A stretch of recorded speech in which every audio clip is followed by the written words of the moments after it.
Ellen White's work in Australia and New Zealand was largely a pioneering work. S.N. Haskell and his team had arrived several years earlier, but much of the work was yet to be done. Here in this new country, they would go into unentered fields, open schools, churches, sanitariums, and publishing houses. The membership was small, but the vision was big. Ellen White had mentioned Australia as early as 1874 when she wrote, "The message will go in power to Oregon, to Europe, to Australia." At the age of 64, 17 years later, she would arrive here in Australia.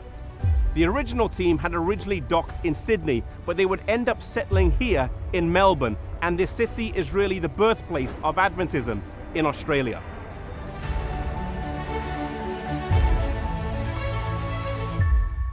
This was also where Ellen White first settled when she came. In mid-1892, she sent a message to the conference president, A.G. Daniels, that a school needed to be started for the education of the youth. This message was both welcomed and also troubling. How could a membership so small and poor in worldly goods accomplish this? They started the Australasian Bible School in 2 rented houses on St. George's Terrace on St. Kilda's Road. In their first term, they had between 25 and 50 students. Later on, the school would grow and a 3rd house would be added. Later on, the school would move north to Currumbong, but its roots lie here.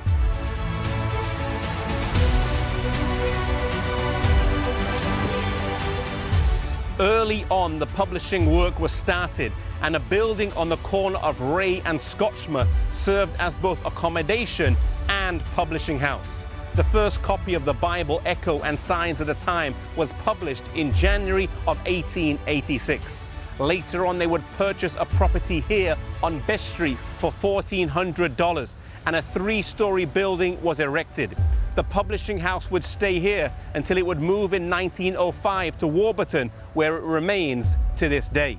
Our early pioneers sought to use the best means of communication to share the message, and this was integral to the strategy of the church as it planted in new areas.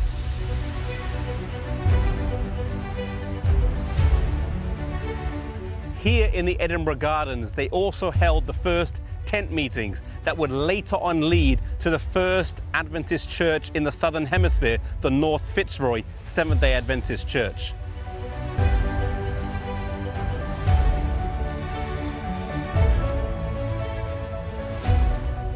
Another work that started early on was a health food company. This was known as Sanitarium Health Foods and started in 1898 on Clark Street in Northcote, Melbourne. Ellen White strongly encouraged this, as well as the later move of the company from Melbourne to Avondale so that the college students could work there. Today, Sanitarium Foods is one of the largest health food companies in the world and is widely recognized throughout Australia for its wide range of products, in particular its flagship product, Weet-Bix.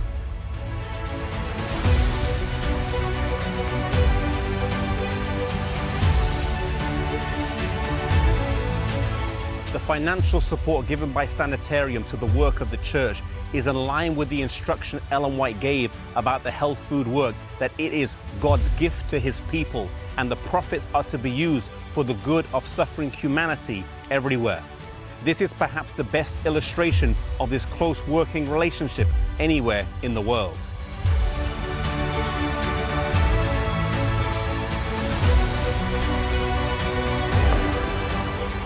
And so the work of the church started in a comprehensive fashion. Evangelism, church planting, education, a health food company, a publishing house, and a sanitarium. There were many dimensions to the church in its early days, despite only having a few members. They worked hard and sought to follow the counsel that God had given them, even though they only had a little bit of funds. Sometimes today, I think we are too constrained by our circumstances, and if the pioneers manifested the same hesitancy that we often have, I wonder if the work would ever have got going. God is looking for people today who will step out in faith, who will follow the counsel that he has given and seek to accomplish great things in these times in which we're living.